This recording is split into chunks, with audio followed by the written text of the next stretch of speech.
할렐루야. 반갑습니다. 앞뒤 좌우 바라보시면서 함께 인사하실까요? 함께 예배함이 기쁨입니다. 한 번 더 인사합시다. 함께 예배함이 기쁨입니다. 이 시간 우리를 구원하신 주님께 모든 영광 올려드리는 찬양 함께 부르시겠습니다.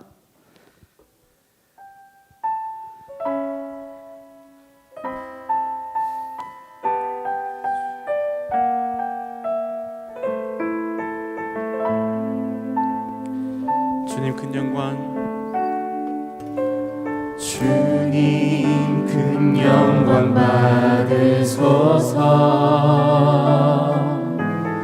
홀로 찬양 받으소서.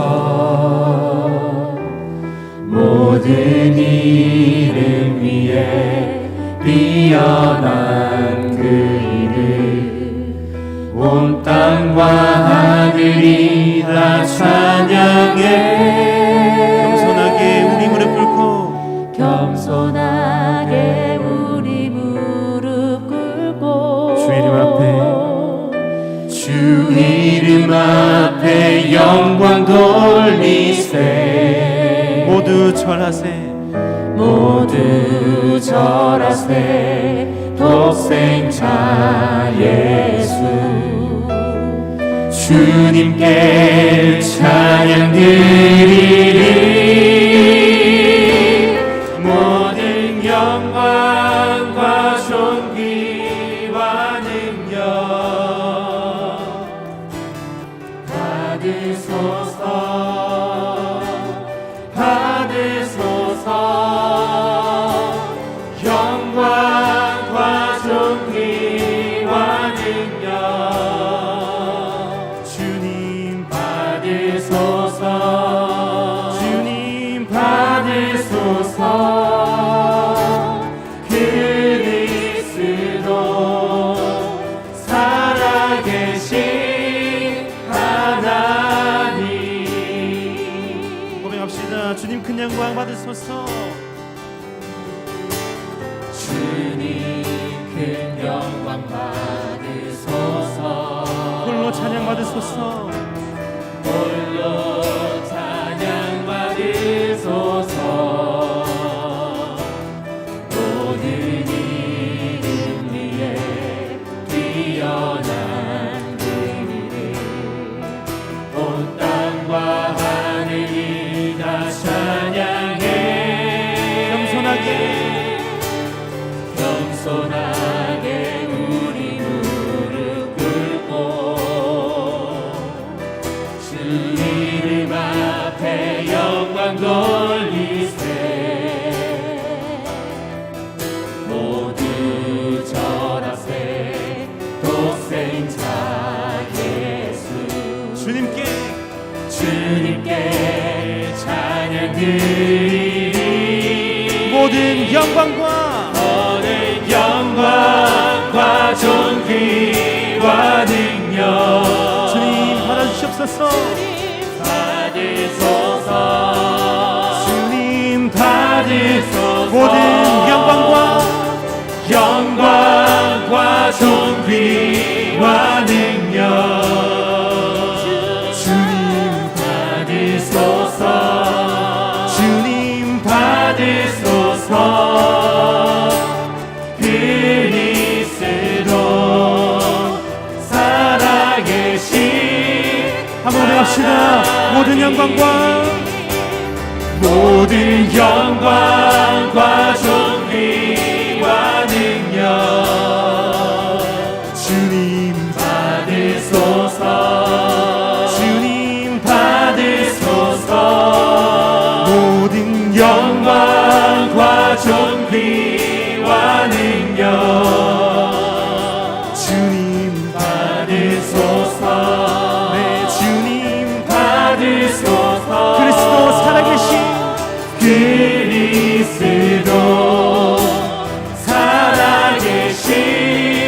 한번 고백합시다. 모든 영광과 존귀와 능력 주님 받으소서. 네, 주님 영광과 존귀와 능력 내 주님 받으소서 내 주님 받으소서 그리스도 아멘 살아계신 이 시간 목소리를 부서 올라갑시다. 모든 영광과 존귀와 능력 내 주님 받으소서 내 주님 받으소서 모든 영광과 존귀와 능력 주님 받으소서 주님 받으소서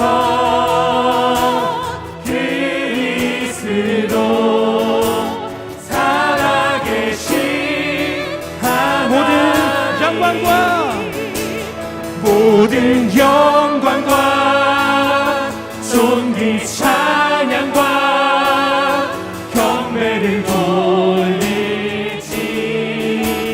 모든 영광과 찬양을 드립니다. 모든 영광과 존귀 찬양과 경배를 돌리지어다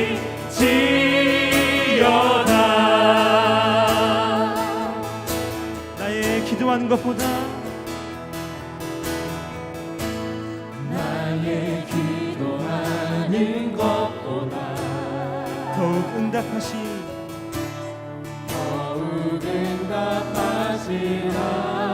하나님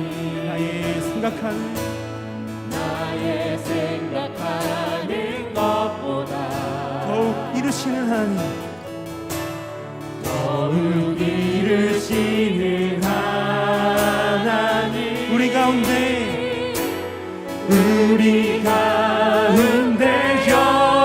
역사하 능력대로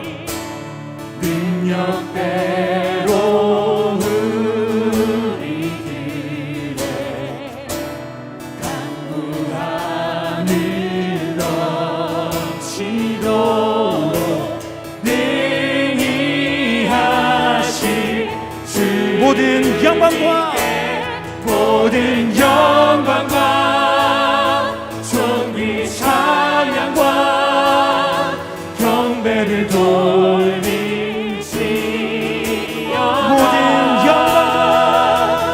모든 영광과 존귀 찬양과 경배를 돌리지어다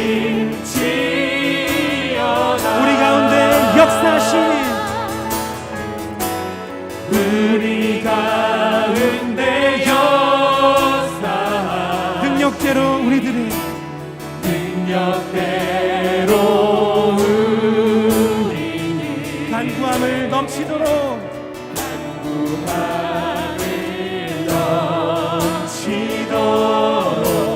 능히 하실 두 손을 높이 들고 고백합시다.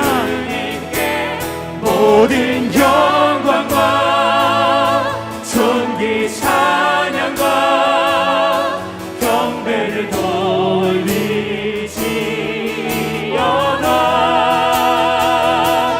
모든 영광과 존귀 찬양과 경배를 돌리지어다 모든 영광과 존귀 찬양 모든 영광과 존귀 찬양과 경배를 돌릴지어다 모든 영광과 존귀 찬양과 경배를 돌릴지어다 모든 영광과 존귀 찬양과 경배를 돌릴지어다 모든 영광과 모든 영광과 존귀 찬양과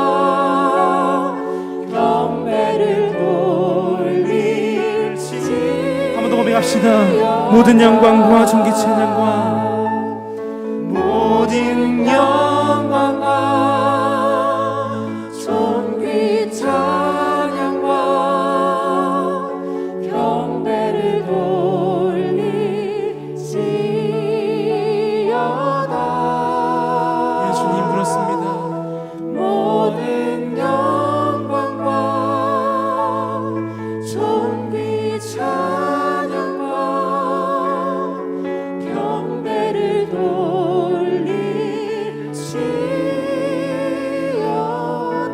이제 한번 기도했으면 좋겠습니다. 하나님, 우리의 모든 영광과 존귀와 능력과 찬양을 받아 주시옵소서. 우리의 예배가 오직 주님만 영광 올려드리는 예배가 되길 소원합니다. 제가 특별히 귀한 선교사님 보내셔서 우리에게 말씀하시오니 우리에게 말씀하여 주시옵고, 그 말씀을 따라 살아갈 때에 모든 영광을 올려드리는 우리의 깊은 영의 삶이 될 수 있도록 우리 붙들어 달라고 예배와 특별히 말씀을 놓고 함께 기도했으면 좋겠습니다. 기도하겠습니다. 하나님, 시간 우리 예배를 주님 앞에 올리며 기도합니다. 모든 영광과 존귀와 찬양과 경배 받으시기 합당한 주님께 우리의 모든 것 올려드리기 소원하오니 우리의 예배를 받아 주시옵소서. 특별히 귀한 선교사님 보내셔서 우리에게 말씀하시오니 주님 말씀하여 주시옵고, 그 말씀을 통해서 우리 삶이 변화되고 나음받고 고침받는 그 은혜의 시간, 말씀의 시간 되게 하여 주시옵소서.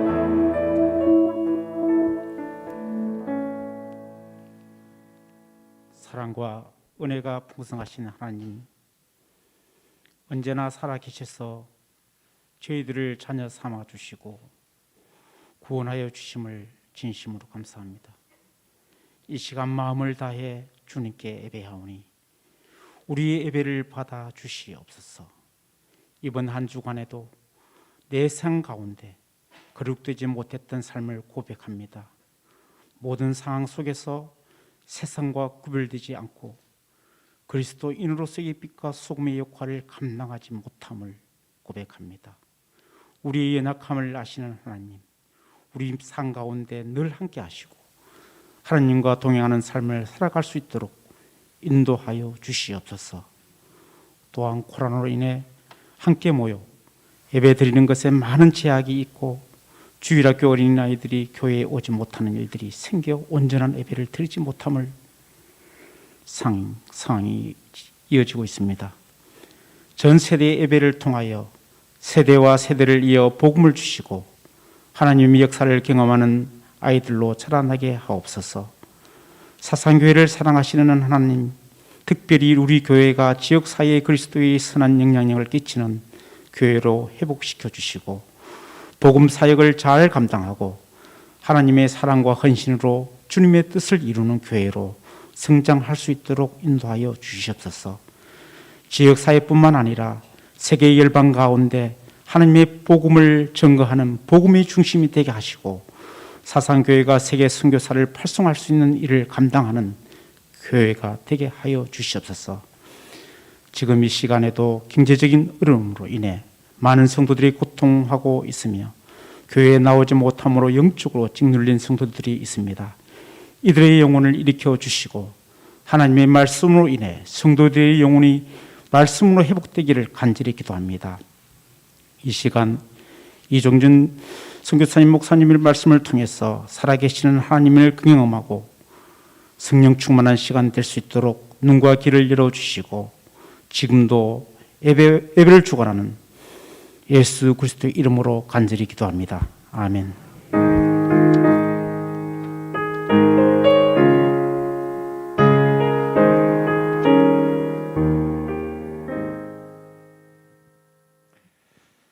예, 우리 오늘 설교하실 분은 이종전 선교사님입니다.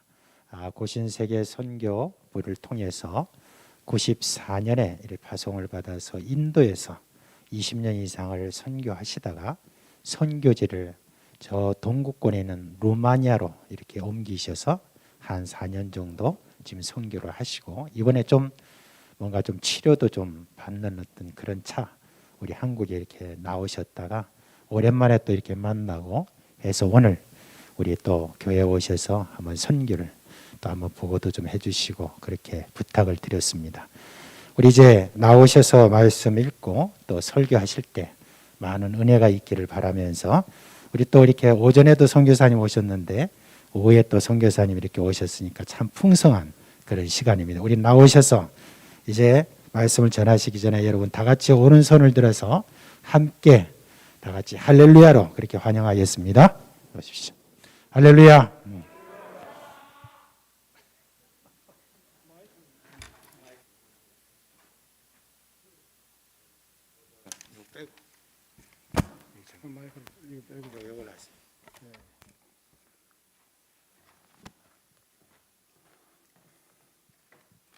우리 성경 말씀을 한 곳 읽겠습니다. 요한복음 1장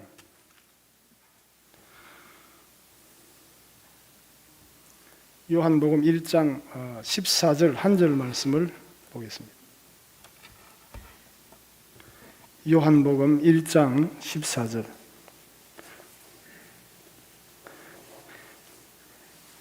우리 다 찾으셨으면 우리 같이 한번 읽겠습니다. 시작. 말씀이 육신이 되어 우리 가운데 거하시며 우리가 그의 영광을 보니 아버지의 독생자의 영광이요 은혜와 진리가 충만하더라. 저 고향이 여기 부산 초읍동입니다. 초읍동.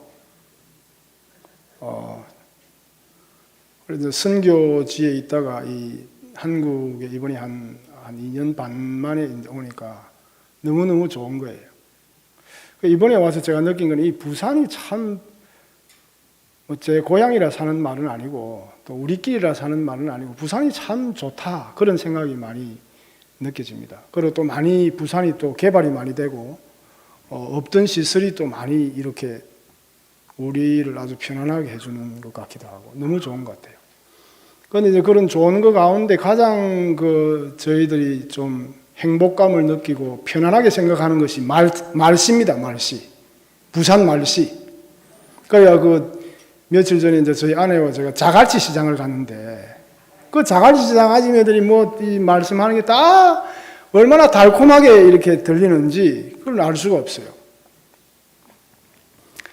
부산 아줌마들이 이제 서울에 갔대요. 서울에 가서 이제 커피숍에 카페에 들어간 거야.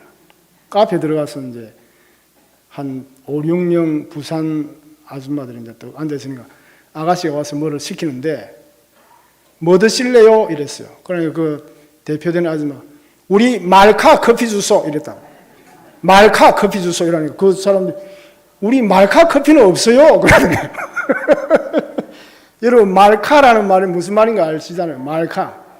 우리 전부 다 커피도 이 말이에요. 말카. 그러니까 그걸 못 알아듣고 무식한 사람이 말카 커피 없어요. 그러더라고요.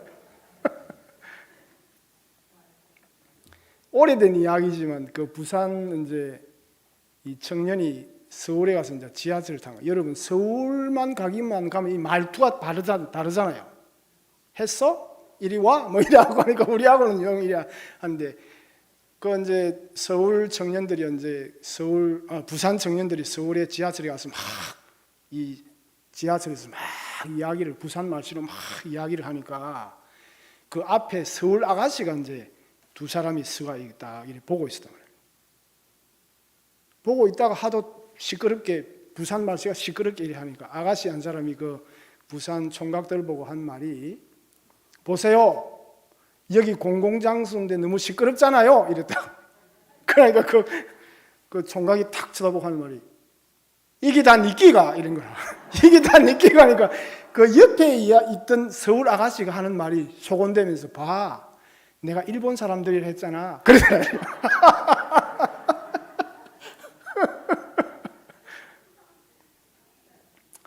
우리 부산 사람들은 부산 말씨가 참 좋습니다. 제가 이제 이 설교하기 전에 여러분들이 오전에 좀 이 예배 시간이 길었다 해서 조금 긴장을 푸시라고 그렇게 말씀을 드립니다. 저희들이 이제 루마니아라고 하는 나라에 있는데 이 루마니아 나라에서 저희들이 이제 가서 선교 일을 하고 하는데 그 루마니아에 제가 여러분들하고 그 루마니아를 위한 기도 제목을 한 3가지 정도 나누고 싶은데, 그게 첫 번째가 이제 루마니아의 교회들은 우리나라처럼 무슨 뭐 구역이든지 혹은 뭐 목장이든지 남전도회라든지 여전도회라든지 이런 게 잘 별로 조직이 안 되어 있어요. 그럼 오전에 예배 한 번 딱 드리고 주중에 또 뭐 그런 모임, 기도 모임을 간단하게 하고, 우리처럼 그렇게 교회가 활발하지를 못해요. 이 프로그램이. 그래서 이제 이 루마니아 교회 안에 저희들이 선교사로서 루마니아 목사님들하고 이렇게 접촉을 하면서 우리 한국 교회가 가져 있는 그런 선교 프로그램, 이 교육 프로그램 혹은 모임들 이런 것들을 소개하고, 특별히 구역 모임, 이 루마니아 교회도 구역 같은 소그룹을 이렇게 만들어서 이렇게 하자, 이런 것들을 이제 그 루마니아 목사님들한테 대화를 하면서 저희를 소개도 하고 그것을 또 보여주기도 하고 그렇게 이제 노력을 하는 중입니다. 그래서 루마니아 교회가 부흥을 하려고 하면 그 교회 안에 그런 소그룹을 하는 그런 게 필요하겠다, 이제 그런 기도 제목이고, 둘째는 루마니아 교회도 개신교가 있기는 있는데 연세 많은 분들이 많습니다. 젊은 이제 갓 결혼을 하든지 처녀 총각이든지 갓 결혼을 할 젊은 세대들이 루마니아 교회도 많이 필요해요. 그 점이 우리가 루마니아 교회를 생각할 때 위에서 해야 할 그런 기도 제목입니다.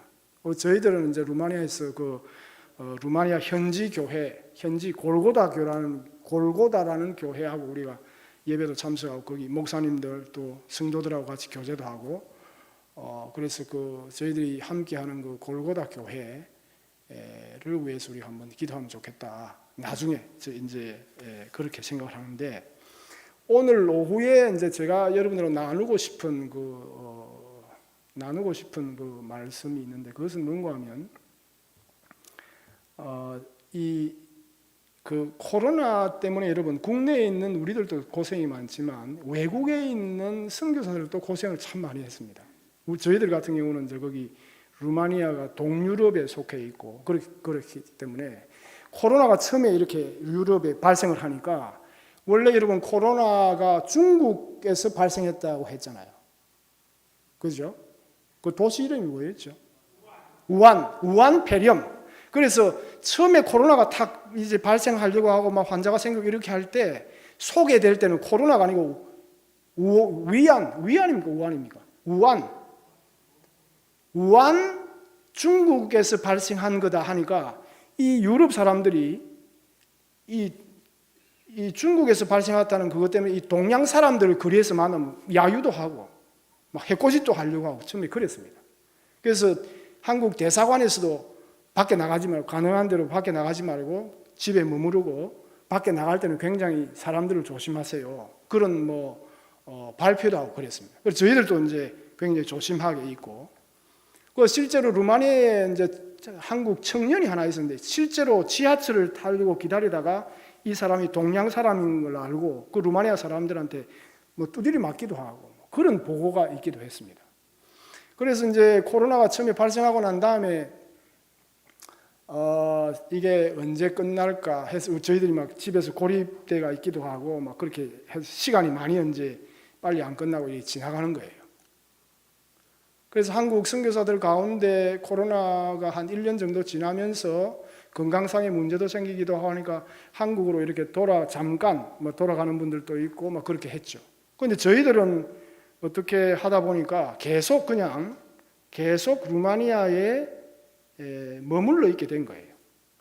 그러니까 그 루마니아 교인들이 저희들한테 선교사님은 한국 안 가세요?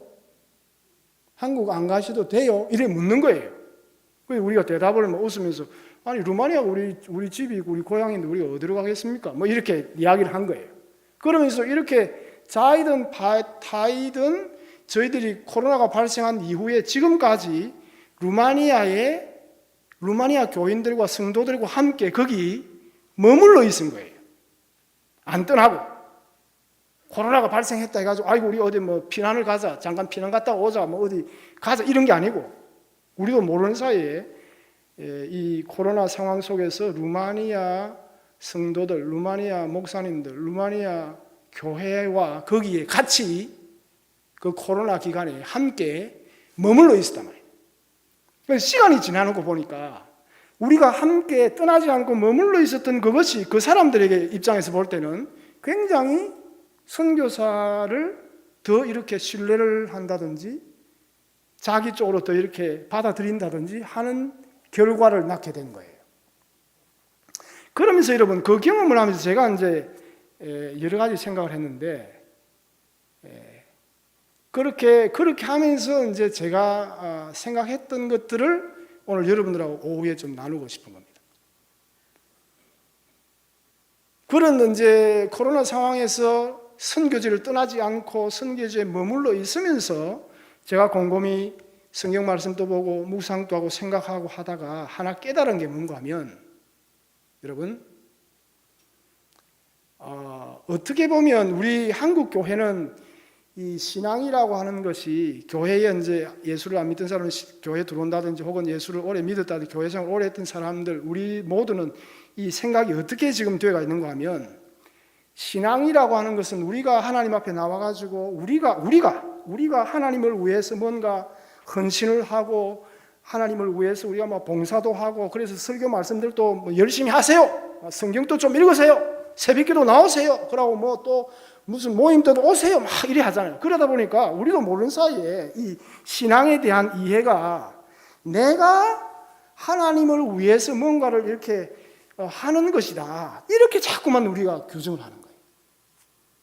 그런데 사실은 신앙이라고 하는 것은 신앙의 본질이라는 것은 우리가 하나님을 위해서 뭐를 하기보다 사실은 하나님께서 놀랍게도 하나님께서 나를 위해서 우리를 위해서 섬겨주시는 그 하나님의 섬김을 받아 누리고 즐거워하고 그 하나님의 섬김을 고스란히 즐거워하는 인조이하는 그것이 신앙의 본질이에요.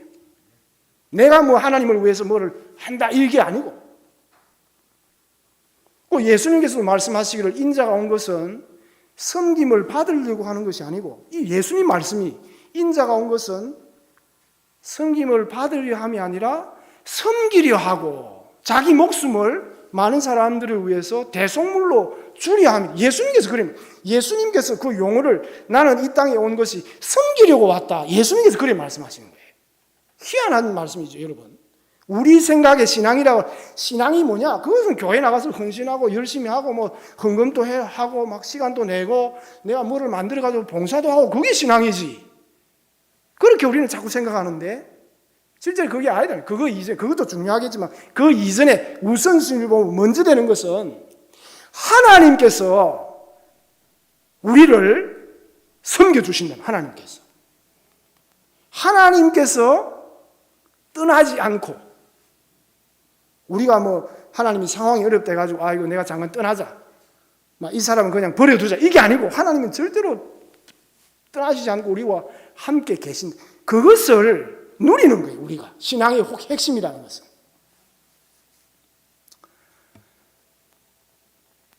제가 여러분 그 8남매 가운데 저희 가족이 8남매 가운데 제가 막내입니다. 그래서 저희 어머님이 44살 때 저를 낳으셨어요. 44세. 그러니까 이제 형제들이 많으니까 그 엄마의 그 관심을 독점할 기회가 많이 없어요. 그 엄마는 혼자고, 자식들은 8명이고 남편도 있고 하니까 엄마는 뭐 이 아이 보고 해야 되니까 나는 아들로서, 막내 아들로서 엄마가 나에게 특별한 어떤 그런 걸 해주면 좋겠는데 하는데 그게 잘 안 된단 말이에요. 그런데 딱 어느 순간에 엄마가 나에게 집중해서 내 곁을 안 떠나고 나에게 엄마의 그 완전한 그 집중을 줄 때가 있습니다. 그때 여러분 언제겠습니까? 예? 아플 때. 제가 이제 막 열이 나고 막 아프잖아요, 갑자기. 막 평소에는 막 놀러 다니고 막 이래 하셨다가 갑자기 열이 나고 이래 하면 누워 있으면 내가 아플 그때 엄마가 내 머리맡에 딱 이래 앉아있다. 나를 딱 이래 안 떠나고 엄마가 멀리 안 가고 딴 사람한테도 이래 안 하고 내 머리맡에 앉아가지고 이렇게 가만히 내를 지켜보고 손도 잡아주고 머리에 이래 하고 그때 행복한 거예요. 야, 엄마가 이게 지금은 이 순간은 나만 이렇게 보고 있구나. 그러면서 엄마가 그때 사이다, 여러분. 그때는 뭐 과자 이런 것도 사이다 하고 사이다 하고 빵을 사가지고 그걸 주는 거예요. 주고 묵으라고. 그거 딱 늘 만져보고 엄마가 내 곁에 있단 말이에요.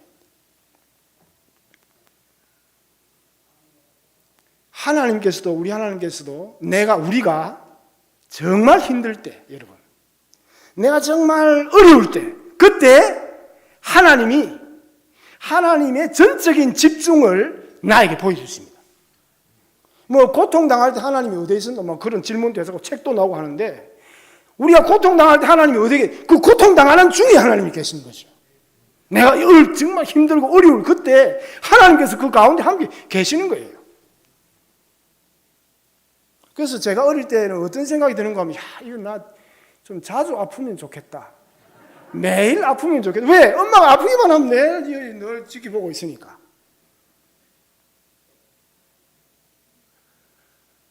이런 거를 오늘 오후에 우리가 좀 생각을 하면 좋겠는데, 이거를 제가 성경적으로 여러분들 정령을 해보려고 해요. 오늘 오후에 실제로. 우리가 요한복음 오늘 1장 14절 읽었는데 이 말씀이 굉장히 중요한 말. 이 말씀은 요한복음 전체를, 요한복음뿐만 아니라 요한 1, 2, 3서 전체를, 아니면 복음 전체를, 복음이라는 것을 이해할 수 있는 핵심입니다. 핵심. 이게 뭐냐? 말씀이 육신이 되어, 말씀이라는 건 하나님이 인간의 몸을 입고 이 세상에 오셨는데, 말씀이 육신이 되었는데, 그 다음 구절이 최고로 중요한 구절입니다, 여러분. 그 말씀이 육신이 된 하나님의 아들이 어디에? 우리 가운데 거하셨다. 그렇게 표현하는 거예요. 우리 가운데 거하셨다 하는 이 말씀이 굉장히 중요한 말씀인데, 여러분, 성경이라고 하는 것은 굉장히 흥미진진한 책입니다. 우리가 잘 몰라서 그렇지. 그 한 가지 흥미진진한 것 가운데 하나는 뭔가 하면, 모든 신약 성경에 기록되가 신약 성경에 소개되어 있는 모든 내용들, 말씀들은 다 구약 성경을 다 배경으로 해가 있습니다.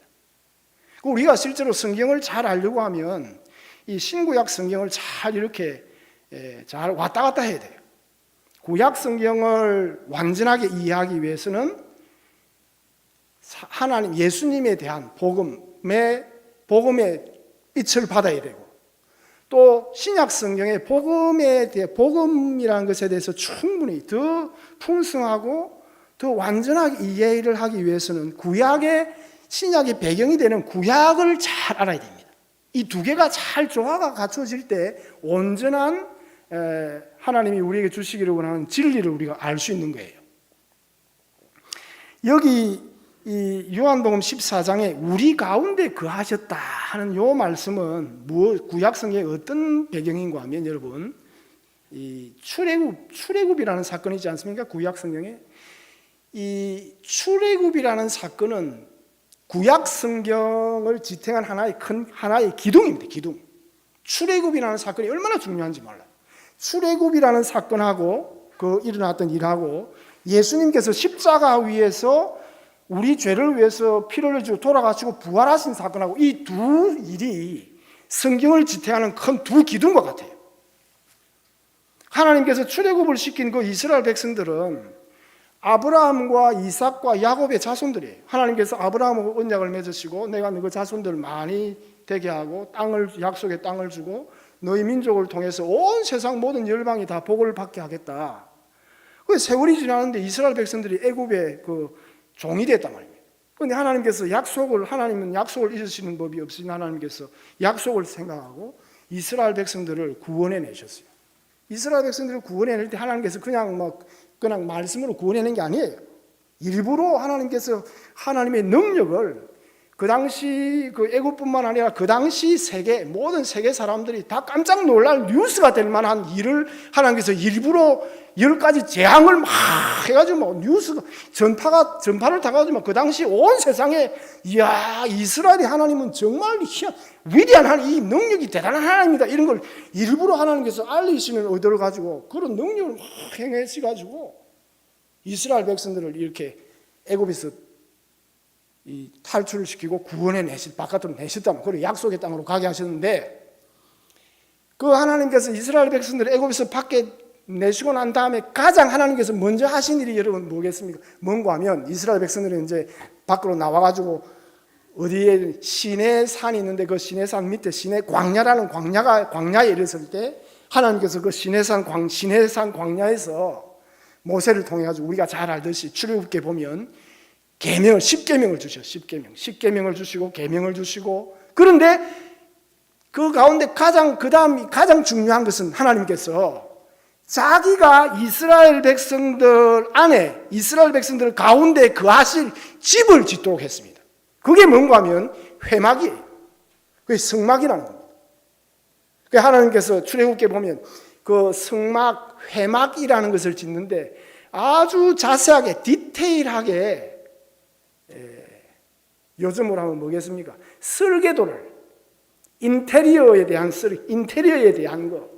설계도를 하나님께서 자세하게 모세에게 주시고, 내가 주는 이대로 그대로 지어라. 그 회막이라는 말은 여러분 오늘 하는 만남의 장소예요. 만남의 장소. 요즘 뭐 지하철이라든지 역에 가면 만남의 장소 안 있습니까?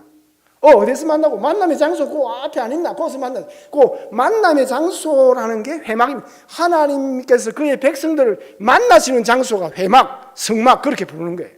그것을 짓도록 한 거예요. 하나님께서. 그래서 여러분 출애굽기 40장에 보면 모세하고 이스라엘 백성들이 하나님의 그 명령을 받아가지고 하나님이 아주 자세하게 상세하게 칼라라든지 어떤 재료를 사용해가지고 어떤 사이즈로 어떤 모양으로 해라 하는 것을 그대로 따라가지고 다 지었습니다. 다 지었어요.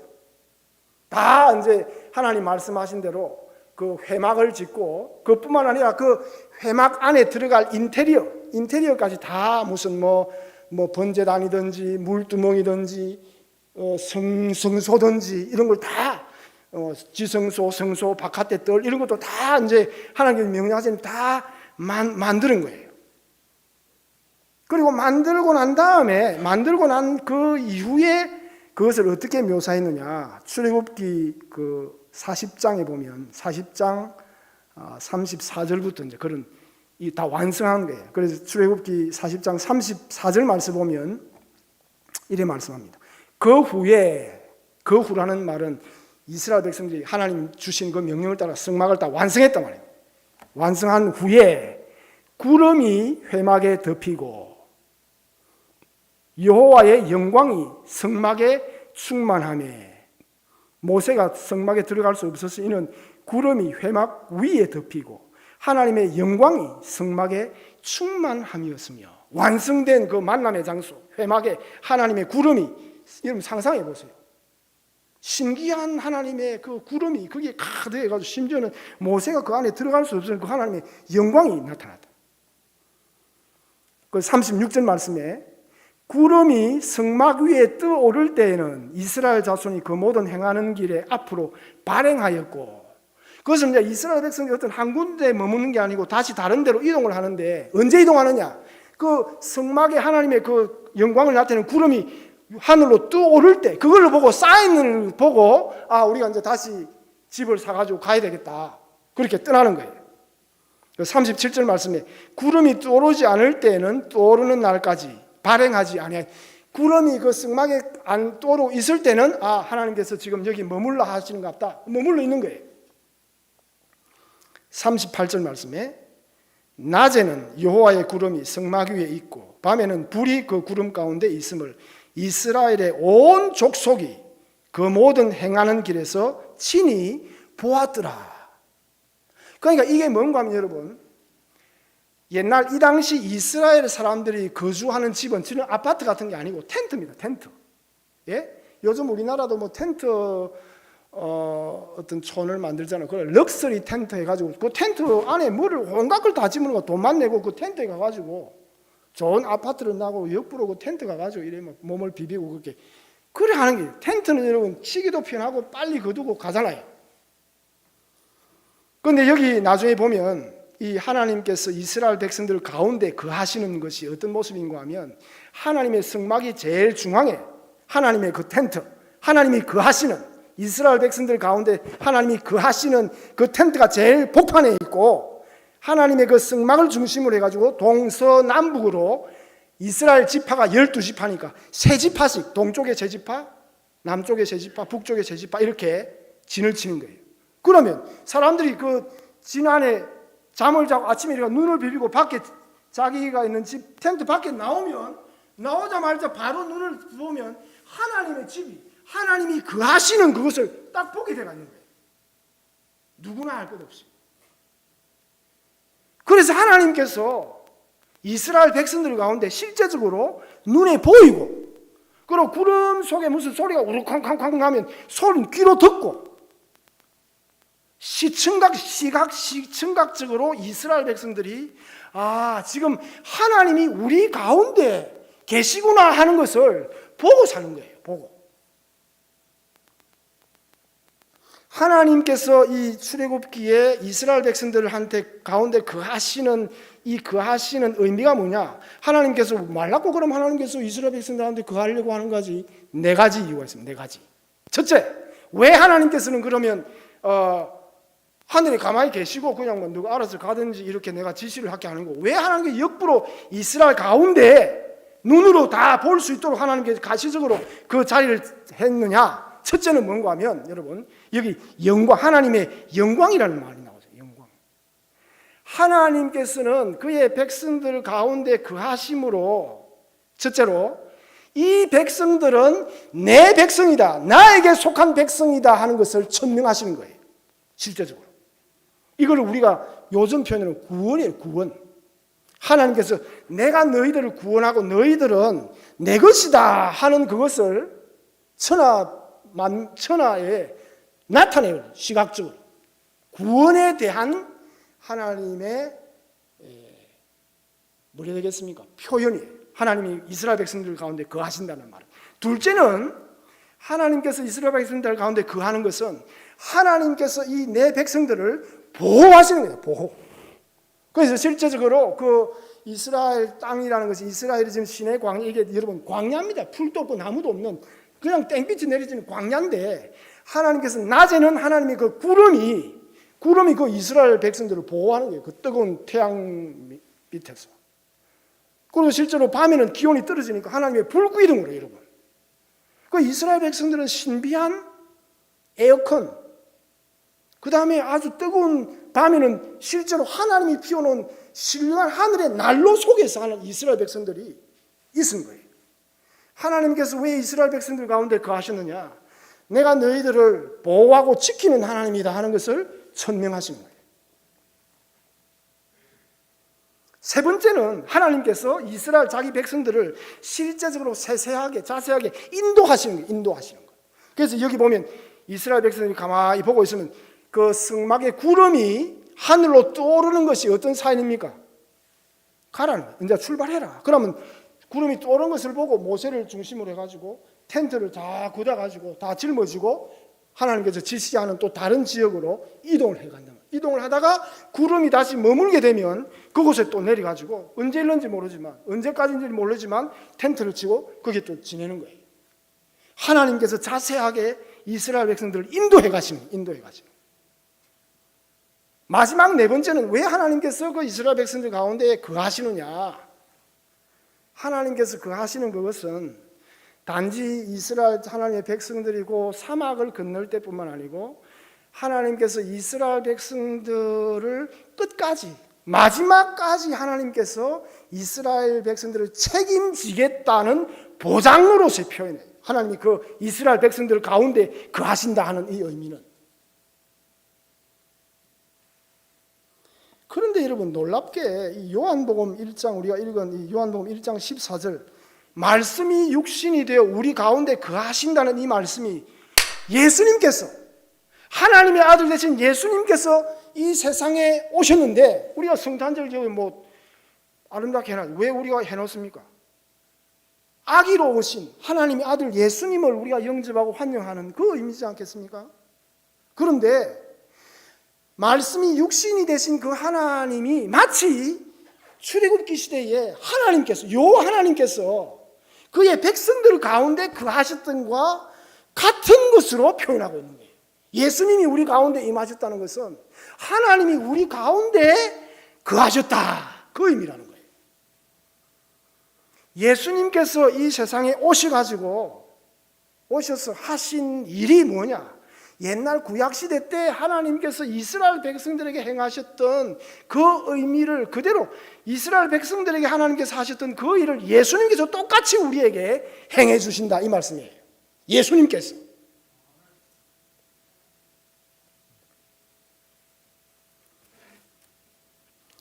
요한복음의 주제가 뭐냐? 요한복음의 주제가 뭡니까? 이런 물으면 그것은 여러분 영생입니다. 생명.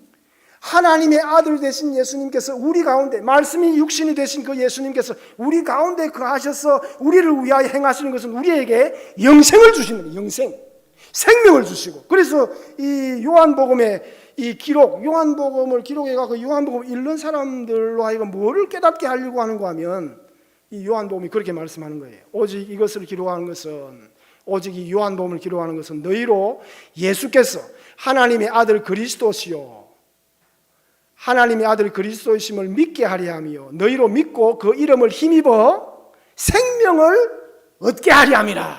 그렇게 말씀합니다. 생명이라고 하는 것은 우리가 보통 구원이라는 말하고 똑같죠. 생명이라고 하는 것은 생명의 원천 되시는, 하나님을 알고 하나님과 관계를 맺고 하나님하고 소통을 하고 하나님 앞에 기도하고 하나님 앞에 우리가 예배하고 하나님 말씀을 듣고 하나님의 인도를 받고 하나님과 교제하고 아는 그것이 그 자체가 생명이다. 생명. 관계라고 하는 것이 여러분 이게 특권이고, 관계로 어떤 사람을 아는 그것이 여러분 특권이고 혜택이고 그게 힘이고 그게 능력입니다. 저희들이 이번에 이제 루마니아에서 한국을 오려고 하는데 숙소가 마땅찮아요. 숙소가 어디 한국 가면 있어야 되는데, 우리들이 뭐 한국에 집도 없고 하니까, 그리고 코로나 때문에 한국에 선교사님들 한국에 너무 많이 들어오시고 하니까 뭐 숙소 찾기가 어려워요. 그래 하다가 이제 제가 어떻게 우리 동기 신학대학원 동기 목사님들하고 하다가 우리 이주영 목사님이 사상에 계시잖아. 혹시 거기 한번 이주영 목사님하고 뭐 하는 걸 제가 보고 내가 이 목사님이 또 본인이 선교사 출신이고 이 목사님이 또 다른 분들을 케어를 잘 해주세요. 예? 동기들 뭐 할 때 잘 협조도 하시고 먹는 것도 잘 사주시고 그래 하신다. 이 목사님. 그래서 내가 이제 이 목사님을 기억해가지고 이 목사님한테 연락을 해요. 이 목사님 혹시 우리가 지금 몇월 며칠을 이 한국을 가야 되는데 혹시 거기 숙소가 없겠습니까? 목사님이 그걸 보고 아이고 우리가 지금 숙소가 하나 있다. 그런데 좀 날아가가지고 거기 좀 문제인데 괜찮겠나 그래. 그래서 제가 이제 그러면 거기서 밥도 좀 해먹고 뭐 잠은 잘 수 있습니까? 그거는 되지요. 그래 왔어. 그래서 우리가 11월 1일 날 우리가 여기 한국에 도착했는데 우리가 여러분 잘 모르겠지만 여기 우리 사상교회 그 교육관의 날 있지 않습니까? 거의 한 주간 있었단 말이에요. 한 주간. 제가 이주영 목사님이라는 분을 아는 것이 문제 해결이 되는 거예요. 내가 이주영 목사님하고 관계를 하고 소통을 하고 서로 연락을 주고받고 하는 이것이 혜택이고 이것이 복이고 이것이 능력이고 내가 안고 있는 문제를 해결할 수 있는 그거의 구원이라는 것이 뭐냐? 내가 하나님을 아는 하나님을. 예? 하나님을 알고 하나님이 어떤 분인가를 알고 하나님하고 소통을 하고 하나님과 대화를 하고 하나님의 말씀을 듣고 하나님 앞에 기도하고 예배하고 그런 관계를 맺고 있는 것 자체가 그게 생명, 영생이라는 거예요, 여러분. 예수님께서 말씀, 내가 곧 길이요 진리요 생명이다. 그런 말씀을 했단 말이에요. 예수님 외에 다른 길은 없습니다, 여러분. 철학이든지 뭐 정치든지 그거는 믿을 게 없어요. 우리가 다 경험하고 있지 않습니까, 여러분? 정치가 우리를 구원 인간답게 살 수 있게 해주겠습니까? 천만에 그렇지 않습니다. 경제가 그렇겠습니까? 아닙니다. 인간이 욕심들이 많아가지고 뉴스를 보세요, 여러분. 누가 내한테 지금 한 5억만 주면 나는 뭐 오케이, 아이고 나는 더 이상 바랄 것이 없는데 이거는 뭐 1,000억이 있어도 1,000억 가진 인간이 더 가지려고 하니까 끝이 없는 거예요.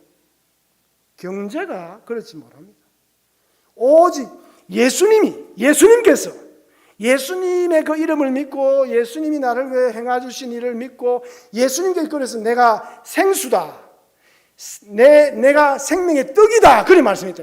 예수님께서 나에게로 와서 마시는 자는 영원히 목마르지 아니할 것이다. 그게 여러분 농담이 아니에요.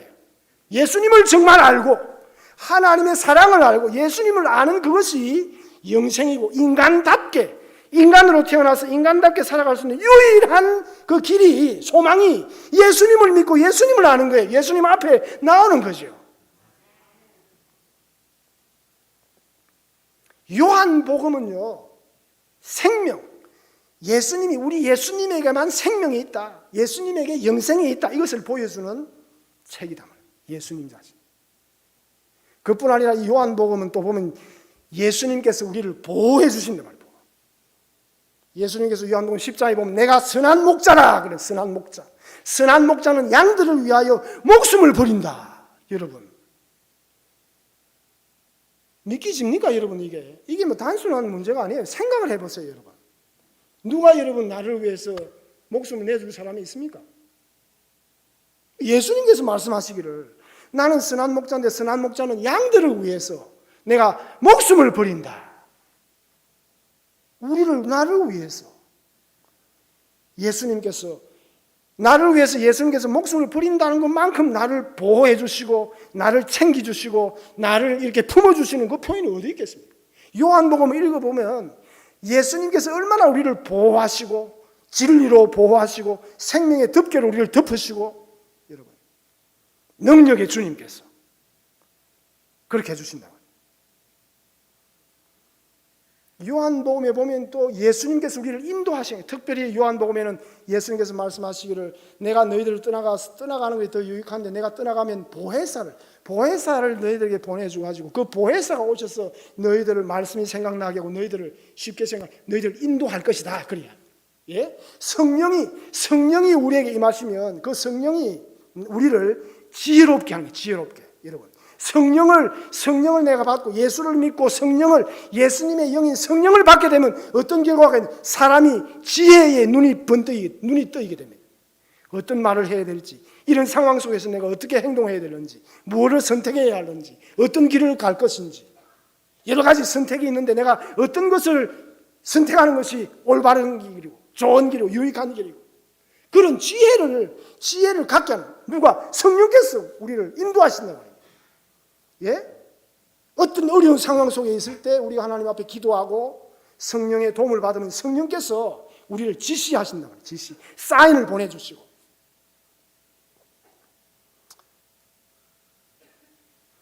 그럴 뿐 아니라 요한복음에 보면 여러분, 하나님, 예수님께서 우리를 일시적으로 우리를 그렇게 해주시는 것이 아니라 우리를 끝까지. 그래서 요한복음 13장 1절에 보면 6월절 전에 예수께서 자기가 세상을 떠나 아버지께로 돌아가실 때가 이런 줄 아시고 세상에 있는 자기 사람들을 사랑하시되 어디까지? 끝까지. 예수님의 사랑은 끝까지. 예? 우리가 이 세상을 떠나는 그 순간까지, 마지막 순간까지 누구만? 예수님께서만 우리를 지키신다는 것을 우리에게 보장해 주신다는 거예요. 보장. 여러분들 무슨 생명보험이니 무슨 암보험이니 그런 것도 우리가 해야 되지만 하나님, 주님, 예수님께서 나에게 내 생의 보장이 되신다는 것을 믿어야 됩니다. 예? 내가 나 자신을 의지하고 내가 기다릴 수 있는 마지막 보루는 주님만 내가 붙잡을 수 있고 의지하고, 또 주님께서 그렇게 약속하셨다. 이것을 내가 무슨 보험 이런 것보다 더 우선적으로 믿고 붙잡는 거예요.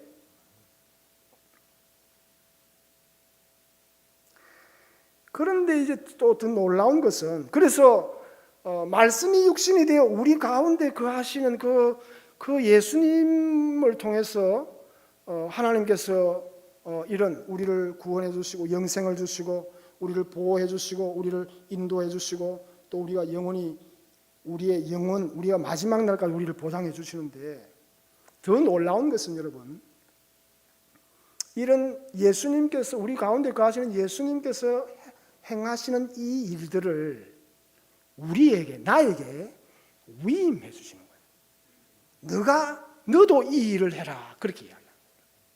여러분, 우리는 잘 모르지만 우리 서로가 우리를 구원합니다.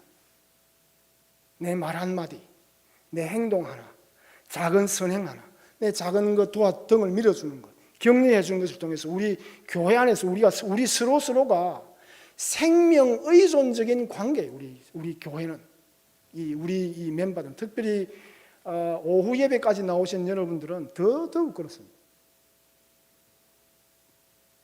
우리에게 하나님께서 사명을 주시고 너가 이 사람을 구원해라 하는 그 사명을 주십니다. 나에게 사명을 주신단 말이에요. 목사에게 선교사님 주시는 우리 모두에게 하나님께 그렇게 주시는 거예요. 서로 보호하라고. 우리가 서로를 보호하는 거예요. 우리 서로가 여러분 보호할 책임이 있고 보호를 받을 권리가 있는 것이 우리 성도들이에요. 하나님께서 그런 사역을 우리에게 맡겨주신 거예요. 서로 인도함을 받습니다, 여러분. 아이고 김집사 잘 있었나? 니 힘들지? 어렵다. 이거 갖고 좀 힘내라. 어느 구역에 있는 집사님이 조그만 봉투에 뭐를 이렇게 담아줍니다.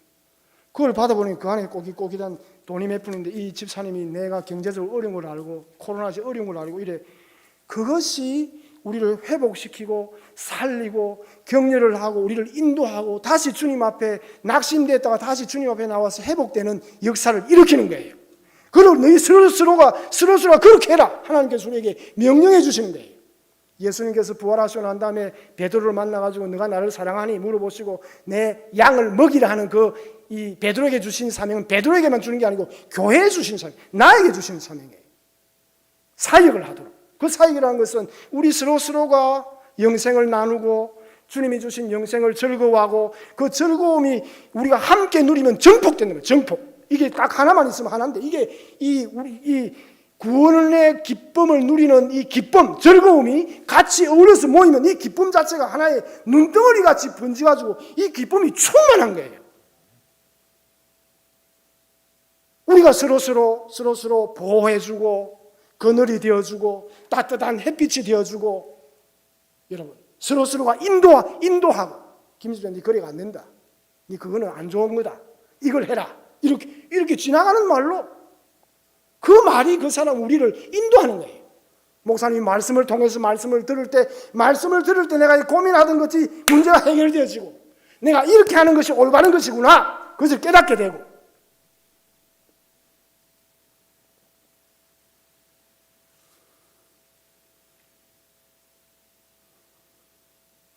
그래서 마지막으로 우리가 하나님께서 우리에게 주신 이 사역을 어떻게 이걸 성취할 수 있느냐. 어떻게 첫째 여러분 서로 모여야 됩니다. 모이기를 힘써라. 그러다 했잖아요.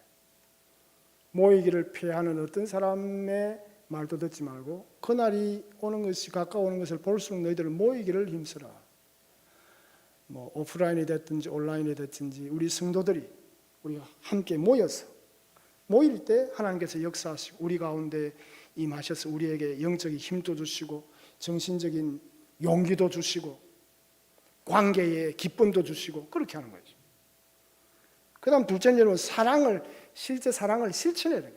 요한 1, 2, 3서에 가장 강조하는 것은 우리 가운데 거하시는 그 주님의 사랑을 통해서 너희도 사랑을 실천해라. 그 말씀. 사랑을 어떻게 실천할 것인가? 세 가지 말씀. 첫째, 서로 여러분 희생할 각오를 해야 됩니다. 우리가 사랑이라는 것은 희생입니다. 희생 없이는 안 됩니다. 왜 희생해야 되느냐? 아까 예수님께서 내가 너희들을 위하여 내 생명을 버리노. 친구를 위하여 목숨을 버리거니 이것보다 더 큰 사랑이 없다. 예수님께서 희생을 하심으로 우리를 사랑을 표현해 줬잖아요. 사랑이라는 것은 여러분 희생입니다. 서로 희생해야 돼. 희생. 손해를 봐야 돼요. 주님 안에서 손해보는 것은 축복입니다, 여러분. 믿습니까? 내가 손해를 바라면 내가 손해보는 것, 우리 죽겠다. 내가 챙겨야 되는 건데 못 챙긴네. 이래야 하는 게 아니라, 예? 교회에서 무슨 선물이라든지 이런 거 하면 다른 사람들이 다 갖고 가도록 니 안 가져가지. 다 가가라. 이것도 가가고 다 가가고 난 안 가져도 돼. 다 나가고 남으면 내가 하나 가져가고 그런 마음이 신앙적인 인격이단 말이에요. 그 내 거는 먼저 딱 챙겨놓고 차 안에 딱 내 거는 갖다 놓고 저 아까 와서 이런 게 아니라 예? 희생을 해요. 희생을. 밥 먹는 것도 점심 때 뭐 지금은 밥을 못 먹으니까 우리가 식당에 예를 들면 나는 늘 그래 생각해요. 그게 답답하기도 하고. 우리 예배를 오전 예를 맞출 밥을 먹으면 제일 얘 맞출 제일 뒤에 딱 앉아 있다. 얘 맞출 뒤에 티가 먹는 거라. 그런 게 아니라 장로님들, 권사님들, 장립지사님들은 그렇게 하는 게 아니라 새신자들, 초신자들 먼저 다 가이드를 하고 다 밥 한 끼 나면 주일 점심 때는 내가 밥 안 먹어도 돼. 그런 정신이 있어야 돼. 그런 정신이 우리가 예? 그러면 교회 밥 한 끼 안 먹는다 내가 뭐 굶어 죽겠습니까? 그게 우리 정신 자체가 인격 자체가 다른 사람을 먼저 다 그 내가 희생이 돼. 희생을 내가 희생을 하고 다 우리 주차장이 막 제한되면 난 차를 안 가져가 일부러. 나도 파킹할 수 있지만 차를 일부러 다른 사람 차 한 대를 더 대라고. 그 정신이 신앙의 길. 그게 사랑의 실천이다 말입니다, 여러분. 예? 둘째, 서로를 우리가 사랑의 실천을 어떻게 해야 되는가? 희생해요, 희생. 희생하는 것이 복이다, 이 말이에요. 복이다. 따라하지. 희생이 복이다. 정말 그렇습니까, 여러분? 예? 따라하지. 손해보는 것이 좀 크게 보니까 믿음이 따라하기 싫은데 뭐 손해보는 일이 손해보는 정확하게라는 거예요, 여러분. 손해보는 것이 복이다. 주님을 위해서, 교회 유익을 위해서, 형제들의 유익을 위해서 내 유익을 보류하는 거예요. 내가. 사용 안 하는 거예요. 내 권리를 사용 안 하는 거예요. 주님께서는 하나님의 아들 되신 것, 주님께서는 나를 위해서 땅에 사람의 몸을 입고 이 세상에 오셔서 십자가 위에서 피를 흘려 돌아가셨는데 꼴랑 그거 뭐 몇천 원, 꼴랑 그 선물 하나, 한 끼, 점심 한 끼 그거, 파킹하는 그거를 내 거를 찾겠다고 막 박을 터주고 그래야 되겠습니까? 우리가 어떻게 우리가 하나님의 자녀고 뭐 우리 입으로 그래 말할 수 있겠어요? 희생을 해요, 희생을. 이게 아닌데 내가 과음을 왜 지는지 모르겠어요. 미안합니다. 그 다음에는 여러분 우리가 서로 위로해야 돼요. 위로. 성령은요 위로해. 보혜사라는 말이 위로하는 거예요. 다른 사람의 사정을 배려하고 헤아려주고 그 사람 입장에서 생각해보고 위로해줘. 위로를. 성령이 충만한 사람은 다른 사람을 잘 위로해줘. 위로. 마음을 쓰다듬어주고, 예? 위로하지 않고 끓는 거, 다른 사람을 막 아주 괴롭히는 거, 일부러 그냥 들으라고 막 이 말을 비꼬아가지고 비꼬는 말하는 그거는 성령이 악한 마귀의 장난이에요. 마귀의 역사예요, 여러분. 기억하세요. 말을, 위로라는 것은 말로 우리가 주로 하는데 말을 잘 사용해야 돼요. 말을. 예? 좋은 말, 칭찬하는 말, 선한 말, 고맙다는 말, 감사하다는 말, 잘한다는 말, 귀하다는 말. 정말 당신은 가치가 있습니다. 제가 오늘 오후에 이 예배 참석하려고 오다가 제가 전화를 한 통 받았는데 그 전화는 정말 귀한 전화예요. 제가 부산에 있는 어느 교회에 전도사로 있었는데 그 전도사로 있던 교회에 저 나이 또래 한 형제인데 그 형제 전화가 왔어요. 그 전화가 와서 이 형제 저보고 뭐라는 거 하면 아이고 선교사님 제가 이제 얼마 전에 그 교회를 갔는데 제가 그 형제가 하는 말이 선교사님 우리 교인들이 선교사님을 그렇게 극진히 막 형제처럼 그렇게 사랑하고 하는 걸 보고 깜짝 놀랐습니다 하면서 하는 말이 그 선교사님이 목사를 해가지고 뭐 일이 안 하고 인간 대 인간으로 그렇게 교인들을 대하고 하니까 그게 참 빛이 나는 것 같습니다. 참 좋습니다. 그 말을 들으니까 내가 기분이 얼마나 좋습니까? 감동을 받아요. 감동을. 말을 여러분 감동스럽게 다른 사람이 감동을 먹을 수 있는 말이라면 돈이 듭니까? 힘이 듭니까? 뭐가 아무것도 안 들어요. 말만 하는데 위로의 말을 하는 훈련을 우리가 받아요. 이게 훈련이 안 돼가지고 막 같은 말을 해도 인상을 써가지고 안 좋은 표현을 하기도 하고 다른 사람이 상처받을 말 일부러 상처받으라고 이야기를 막 하는 게 교회 안에서도 그러면 되겠습니까, 여러분? 그건 사랑의 실천이 아니에요. 주님과 대항하는 것이요. 일부러 들으라고 안 좋은 말을 하고 판단을 하고 그러면 안 됩니다. 위로하는 말을 그렇게 하는 것이 사랑을 실천하는 거예요. 마지막 세 번째는 서로 우리가 세워주는 거예요. 세워주는 거. 예수님께서도 그 베드로를 요한복음에 보면 용서하셨잖아요. 베드로가 예수님을 3번이나 모른다고 부인했는데 내 그럴 줄 알았다. 내가 네한테 그렇게 경고를 하고 있는데 말 안 듣더니 까불더니 잘 됐네. 너는 저 꼴찌 저 줄 제일 1등에 있으면 너 저 13번으로 가. 예수님 그리 했습니까? 아닙니다. 예수님께서 다시 기회를 주시고 요한의 아들 시몬아 너가 나를 사랑하니 예수님께서 그 베드로를 세워주십니다. 사람을 세워주는 개인이 복된 성령이 충만한 교인이고 사람들을 귀하게 여기고 사람들을 세워주는 교회가 풍성하고 여러분 성장하는 거예요. 잘 되는 거예요. 행복한 교회가 되는 거예요. 그래서 이제 아까도 이야기했지만 저희들이 이 숙소를 못 찾아가지고 막 그렇게 하다가 이 목사님 말씀을 듣고 이제 인천공항에서 막 정신없이 막 짐을 들고 이래가지고 바로 KTX를 타고 부산역에 내려가지고 바로 숙소로 왔어요. 숙소에 오니까 우리 사모님께서 먹으라고 과자도 그 숙소에 갖다 놓으시고 그 다음날 되니까 여전도사님이 김치하고 아이고 선교사님 김치하고 무슨 반찬도 무 반찬하고 총각김치하고 이런 걸 막 갖다 놨어요. 밥도 이제 해가지고 그걸 먹고 또 그 다음날 목사님이 또 오셔가지고 한참 동안 저희들 이야기도 들어주고 대화도 하고 그 마음이 푹하잖아요. 하나님께서 육신을 입으시고 우리 가운데 거하셨던 그 예수님께서 우리에게 보여주셨던 그 일을 우리가 이어서 계속 이렇게 해나가는 이 교회가 선교적 교회입니다. 선교적 교회, 선교를 하는 교회단 말이에요. 선교적 교회. 이 일을 하는 것이 우리 사상교회가 되고 제가 보니까 이제 저희들이 한 주간 정도 거기 숙소에 있었는데 그 숙소가 이제 낡고 목사님 말씀 들어보니까 거기를 이제 듣고 내년에 이제 우리가 건축도 하고 하는데 우리 사상교회가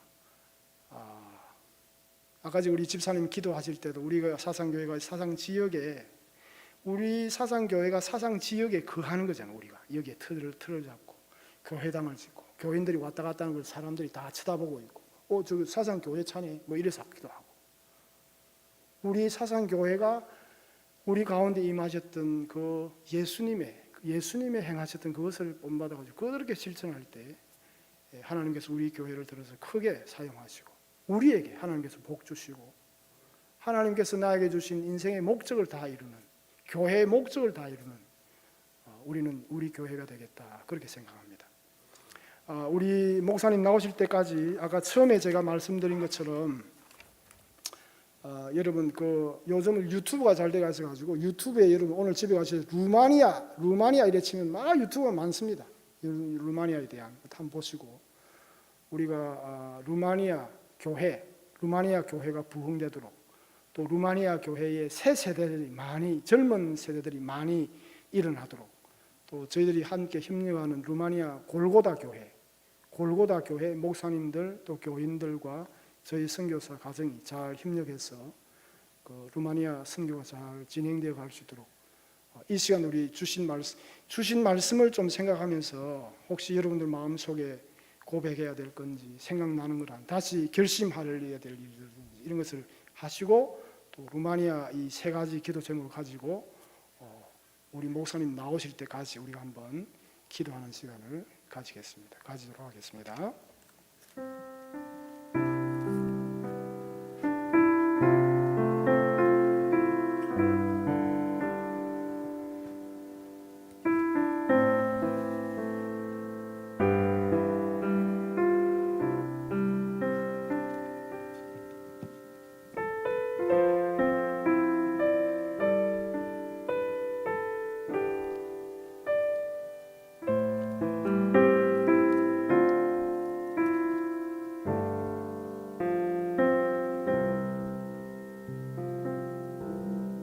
주님, 오늘 또 우리 이종전 선교사님 보내어 주셔서 참 생명의 이야기를 우리가 듣도록 해주셔서 참으로 감사를 드립니다. 예수님께서 이 땅에 말씀으로 임하셔서 우리와 함께 하시고 우리에게 참으로 그 놀라운 섬김으로 저희들이 구원받고 영생 얻어서 하나님의 자녀되게 하신 이 놀라운 소식을 다시 한번 그 가슴 뜨거운 마음으로 우리에게 전해준 것 참으로 감사를 드립니다. 이 말씀 기억하면서 저희들이 오늘 루마니아를 위하여서 함께 기도합니다. 주님, 루마니아에 있는 참 교회가 우리 한국 교회가 부흥하면서 함께했던 그와 같은 소그룹의 역사가 그 안에 있도록 하여 주옵시고, 또한 이 일을 위하여서 지금 골고다 교회와 함께 협력하는 이 모든 일이 잘 되도록 주님 함께해 주시기를 간절히 소원합니다. 무엇보다도 우리 한국도 마찬가지지만 지금 전 세계에 다음 세대에 참 빨간불이 펴져 있습니다. 하나님, 이 일을 위하여 이종전 선교사님을 그곳에 또 보내주셨은즉 젊은이들 가운데 새로운 부흥이 일어나도록 주여 역사하여 주시옵소서. 우리 주 예수 그리스도의 이름으로 기도합니다. 아멘. 제가 이전에 신학교 다닐 때 이종전이가 아닌 것 같아요. 제가 그때는 참 얌전하게 그렇게 계셨던 그런 분으로 계시는데, 지난번에 여기 오셨을 때 함께 대화를 나누니까 그때 울산교회 거기 가셔서 박동 목사님을 만나고 또 함께 하시면서 아주 어떤 열정적으로 그렇게 변화된 모습, 오늘 말씀을 전하는데 얼마나 뜨거운지, 이렇게 분으로 그동안에 참 많이 변하시고, 그동안에 또 선교 사역에 대해서 여러분께 다 말씀을 안 드렸겠지만 그러나 선교 사역도 참 열심히 놀라운 일이 많았겠구나, 그런 어떤 생각을 하게 됩니다. 우리 이제 또 교회 이렇게 한번 또 보내주셨으니까 앞으로 루마니아를 보낸 우리 이종전 선교사님을 통해서 놀라운 일들이 앞으로 많이 일어날 것을 기대하면서 우리 기도 속에서 또 계속해서 여러분 함께 해주시길 바랍니다. 다 같이 우리 찬송가 502장 함께 부르겠습니다. 부르실 때 우리 다 같이 자리에서 일어나시겠습니다. 우리 박수 치면서 할까요? 빛의 사자들이여서 가서 어둠을 물리치고 주의 진리 모르는 백성에게 복음의 빛 비춰라. 빛의 사자들이여 복음의 빛 비춰라. 죄로 든 맘 밝게 비춰라. 빛의 사자들이여 선한 사역 위하여 힘을 내라. 주 함께 하시겠네. 주의 크신 사랑을 전파하며 복음의 빛 비춰라. 빛의 사자들이여 복음의 빛 비춰라. 죄로 든 밤 밝게 비춰라. 빛의 사자들이여 주님 부탁하신 말씀 정하여 이 진리 전파하라. 산을 넘고 물 건너 힘을 다해 복음의 빛 비춰라. 빛의 사자들이여 복음의 빛 비춰라. 죄로 든 밤 밝게 비춰라. 빛의 사자들이여 동서남북 어디나 땅끝까지 주님만 의지하고 눈 어두워 못 보는 백성에게 복음의 빛 비춰라. 빛의 사자들이여 복음의 빛 비춰라. 죄로 든 밤 밝게 비춰라. 빛의 사자들이여. 우리 선교사님 나오셔서 축도함으로 마치겠습니다. 지금은 우리 주 예수 그리스도의 은혜와 우리 하나님 아버지의 무한하신 사랑과 성령의 교통하심이 오늘 또 오후 예배까지 주님 앞에 나와 예배하는 모든 성도들 머리 위에 영원토록 함께 있을지어다. 아멘.